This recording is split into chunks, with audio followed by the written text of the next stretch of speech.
ভাই আসসালামু আলাইকুম। ওয়ালাইকুম আসসালাম। ভালো আছেন? আলহামদুলিল্লাহ। এটা কোন বাজার? সুন্দরগঞ্জ পৌরসভা। পৌর বাজার না? পৌর বাজার। আজকে শাকসবজির দামটা যদি একটু বলতেন। আপনার পেঁয়াজ চলতেছে 30 টাকা 25 টাকা কেজি। 30 টাকা 25 টাকা কেজি। তারপর মরিচ, মরিচ চলতেছে 60-70 টাকা কেজি। আলু, আলু চলতেছে 15 টাকা কেজি। করলা, করলা চলতেছে 90, 180 তো টাকা। এই কলাটা, কলা চলতেছে 30 টাকা কেজি।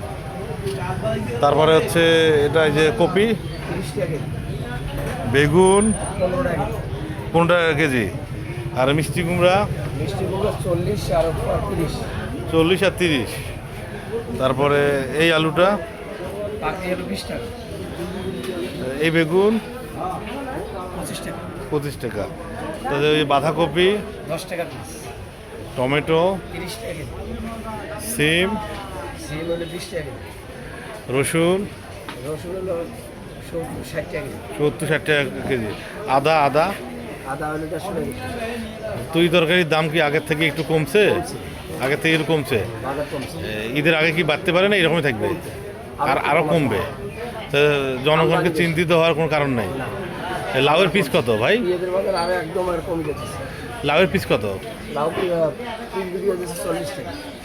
লাউয়ের পিস বিক্রি হচ্ছে 40 টাকা। তো মোটামুটি সবজির দাম হচ্ছে লাগালের মধ্যে আছে না? ইয়েস। তা আপনার নাম কি? আমার নাম সাইদুল। সাইদুল, বাসা কোথায়?